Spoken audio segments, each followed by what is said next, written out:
Probolinggo adalah sebuah kota di Provinsi Jawa Timur, Indonesia, terletak sekitar 100 km sebelah tenggara kota Surabaya. Kota Probolinggo berbatasan dengan Selat Madura di sebelah utara, serta Kabupaten Probolinggo di sebelah timur, selatan, dan barat.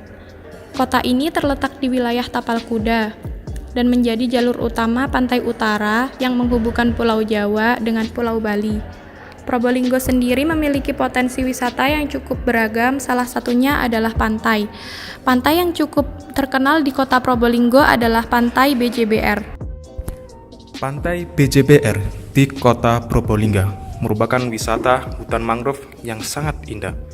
Akan tetapi, di balik itu semua, terdapat masalah yang sangat sulit dipercaya, yakni adanya pencemaran yang berasal dari permukiman dan juga mungkin adalah industri kayu lapis.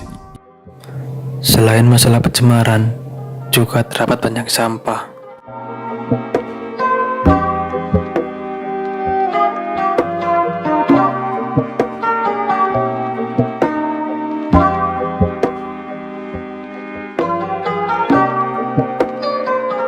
Wisata BJBR itu sendiri juga membuang limbah ke arah laut dengan sembarangan tanpa adanya penampungan air limbah.